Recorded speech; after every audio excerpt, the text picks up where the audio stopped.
Assalamualaikum warahmatullahi wabarakatuh. Salam olahraga pemirsa yang ada di seluruh Indonesia, dari Sabang hingga Merauke, dari Papua, dari NTB, NTT, dari Bali, dari Sulawesi, dari Maluku, dari Kalimantan, dari Pulau Sumatera, dan dari Pulau Jawa, seluruhnya dari timur hingga ke barat.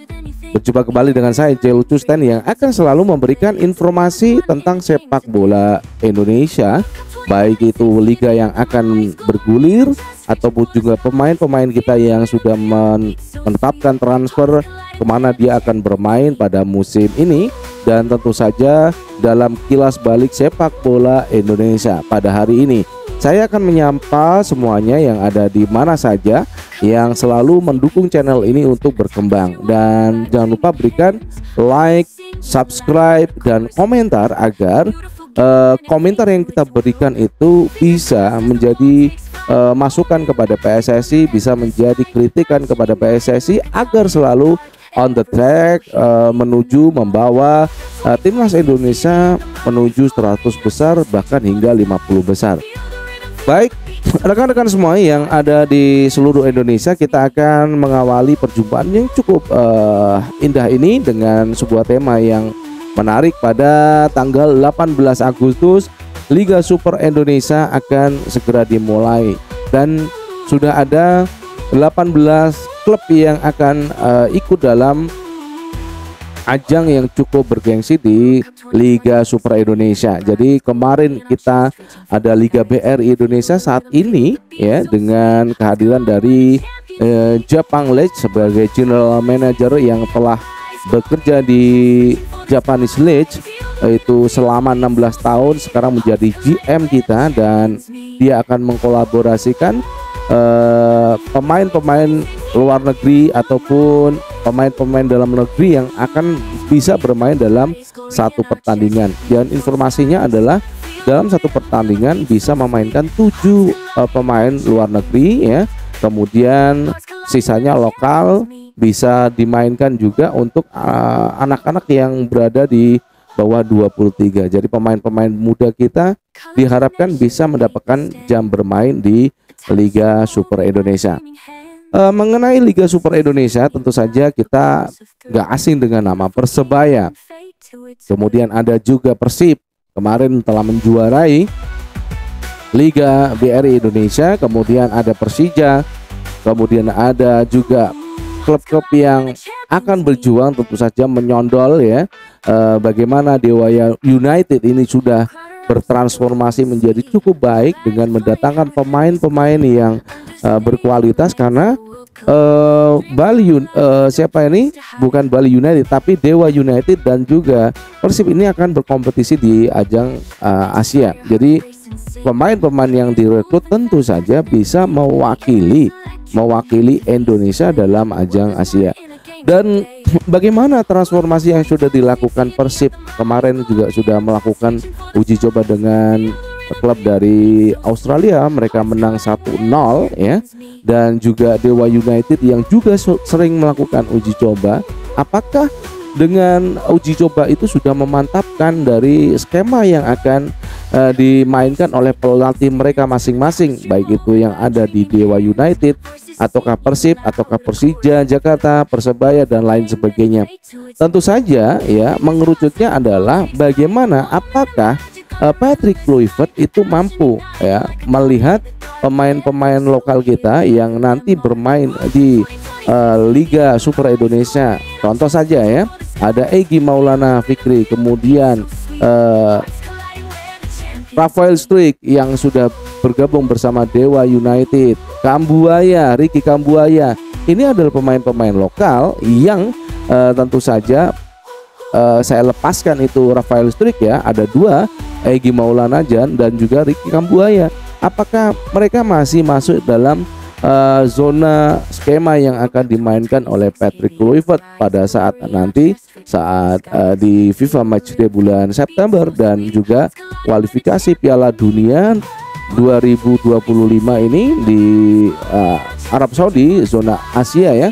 Kemudian roundnya 4, apakah pemain-pemain yang lokal ini mampu masuk ke dalam line up dari Patrick Kluivert, sebagaimana ketika kita bisa melihat Egy dan Ricky Kambuaya bisa membuktikan diri mereka mampu mengacak-acak lini pertahanan lawan dan membuat Ole Romani tersenyum karena umpan-umpan yang diberikan kepada Ole begitu bagus dan akhirnya Ole bisa mencetak gol pada saat itu.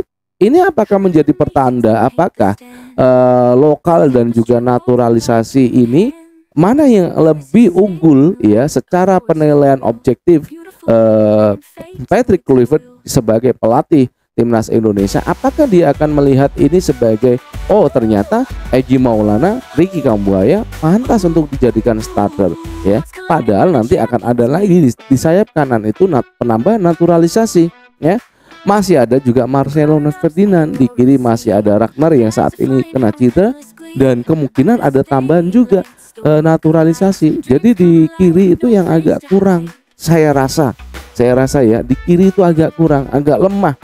Kalau Ragnar sakit, waduh udah Rafael Struijk terpaksa harus memangku di sisi kiri gitu.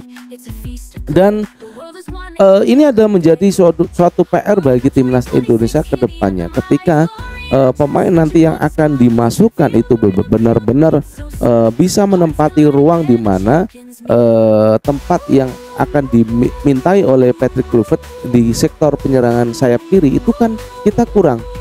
Ada Ragnar Uranbangun ataukah ditambah oleh Dean James. Kita kembali ke Liga Super Indonesia dengan bergulirnya pada tanggal 8 Agustus itu tentu saja Patrick Kluivert wajib untuk memantau setiap pemain yang berlaga di kompetisi ini karena ini adalah awal mula di mana seorang GM dari Liga Super Indonesia ini berasal dari Japanese League Liga Jepang yang sudah 16 tahun berkecimpung. Dia akan membangun dia akan membangun kompetisi domestik kita untuk menjadi lebih maju, lebih berkembang, dan itu tentu saja harapan kita semuanya. Dan siapa nanti yang pada pertandingan pertama itu akan menjadi bintang di Liga Super Indonesia? Apakah pemain-pemain bule ya, ataukah pemain-pemain lokal kita? Itulah pertanyaannya. Kenapa pemain-pemain kita jarang menjadi bintang lapangan? Hanya ada di Dewa United Egy Maulana dan Ricky Kambuaya yang selalu menjadi inti permainan dari klub ini. Dan mudah-mudahan Liga Super Indonesia bisa berkembang dan maju ya, seperti halnya yang sudah didengungkan oleh PSSI, kemudian Erick Thohir, semuanya ingin membangun sepak bola dari akar rumput. Bagaimana klub-klub itu bisa berlomba menjadi talang dari para pemain-pemain lokal kita, sehingga mereka klub-klub yang sudah berlaga punya jenjang klub di bawahnya dari U23, U21, kemudian U17 ya, U15, itu harus ada setiap klub. Mereka wajib memiliki kompetisi ataupun wadah di mana anak-anak yang akan berkembang ya untuk menuju tim senior itu harus ada dari klub mereka masing-masing dari 18 klub yang akan ikut dalam Liga Super Indonesia. Demikian yang bisa kita sampaikan. Selamat bertanding nanti pada tanggal 18 Agustus 2025. Liga Super Indonesia akan dimulai secara live di televisi yang bisa Anda saksikan. Saya tidak menyebut televisinya mana ya. Dan demikian yang bisa kita sampaikan. Adapun kekurangannya saya mohon maaf. Dari studio saya mengucapkan wassalamualaikum warahmatullahi wabarakatuh and salam olahraga. Bye bye. Ciao.